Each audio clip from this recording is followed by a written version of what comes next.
sambinhas. Bem, vou falar o mínimo possível para deixar o Mino à vontade e ao alcance de vocês para atacar com firmeza. Conheço o Mino há mais de 40 anos e é a primeira vez que tenho que fazer uma espécie de apresentação do Mino. Pois é evidente que o Mino dispensa apresentação, mas gostaria de lembrar que nos últimos 50 anos foi ele o jornalista que mais mexeu, que mais contribuiu para a transformação na imprensa brasileira. O currículo dele foi lido e vocês ouviram tudo que ele já fez e tudo que ele já participou.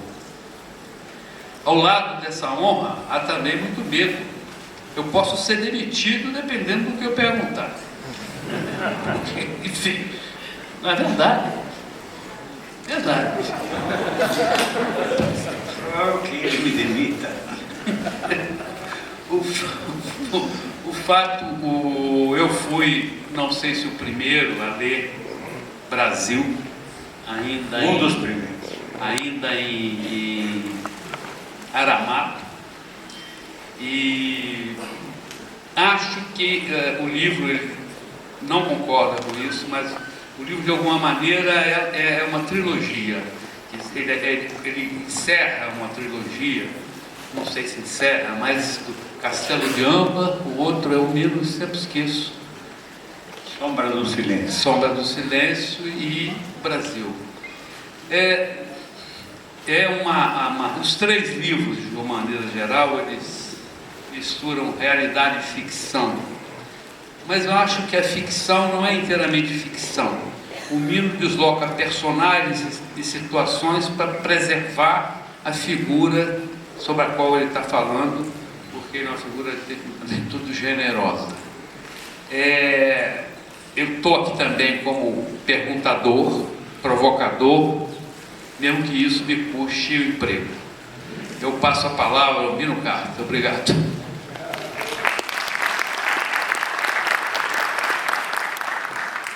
A falsidade desse novelho amigo não tem limites.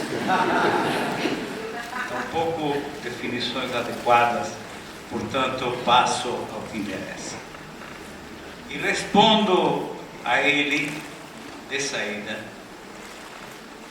para dizer que entre os meus dois primeiros livros e este, O Brasil, que é o terceiro exatamente, há uma diferença muito grande.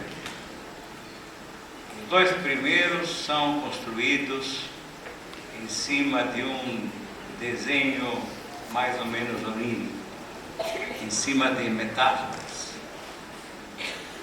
Descrevem uma história muito mais longa, que de fato descreve a história de um personagem que se chama Mercúcio, o qual Mercúcio morreu.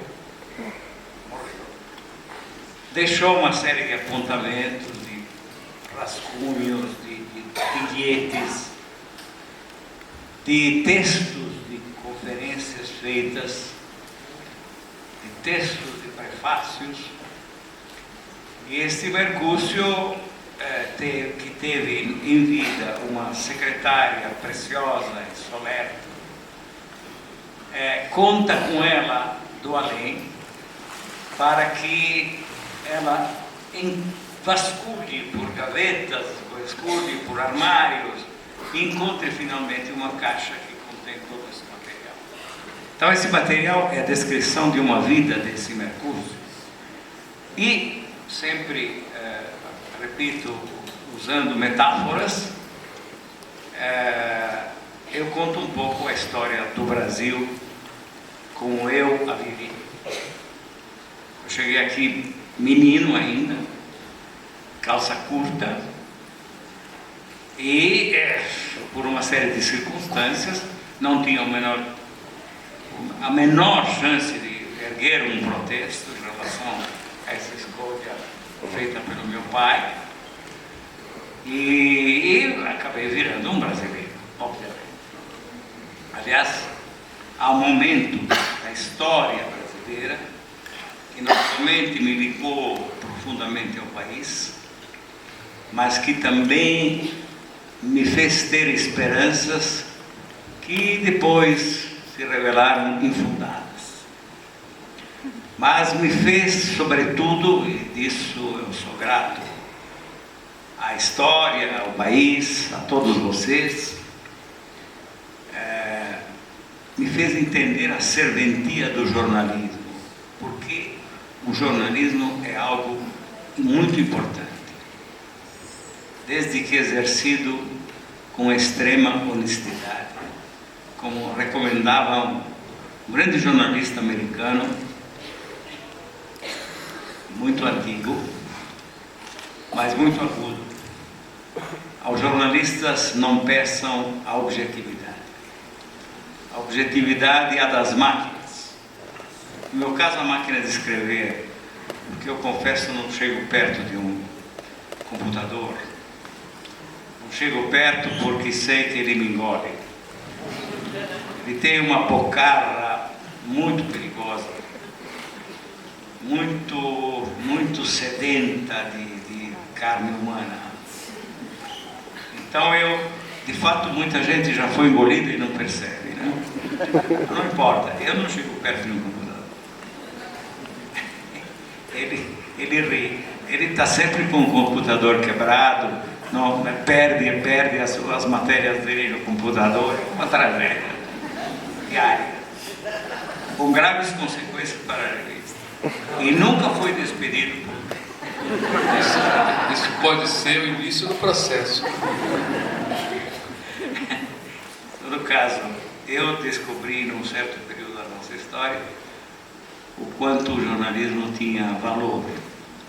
Se mesmo nas entrelinhas a gente conseguisse passar alguma informação a ser aproveitada, enfim, tempos passados, pelos historiadores, habilitados a pôr em perspectiva os fatos da vida, porque tinham ganho tempo para conseguir isso. Então, nesse momento, que é o momento da ditadura, eu realmente percebi o quanto o jornalismo é importante. E foi um momento de esperança, porque eu imaginava, coitadinho, que terminada a ditadura, o Brasil encontraria o seu caminho, banhado pelos raios fúlgidos do astro rei. E eu não vi os astros fúlgidos, a não ser que os astros fúlgidos tivessem o nome de Sarney, de Collor, de Fernando Henrique Cardoso. Tenho dúvidas severíssimas a respeito, que se tratasse de raios fúlgidos. Enfim, então fiquei muito decepcionado, porque de alguma maneira ainda vivemos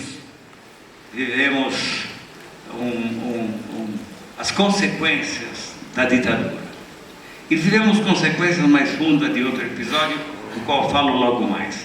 Mas quero concluir o raciocínio. Sou meio peripatético nas minhas andanças pelas evocações. Mas enfim, os meus dois primeiros livros são dois livros construídos de maneira completamente distinta.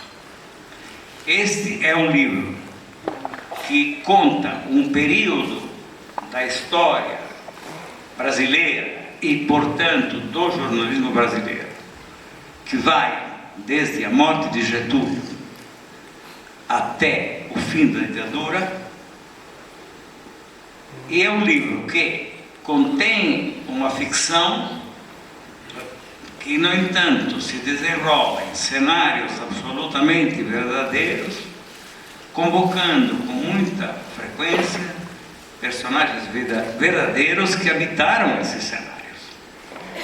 Sempre que isso acontece, eu evoco a minha memória para lembrar como eu lidei com estes personagens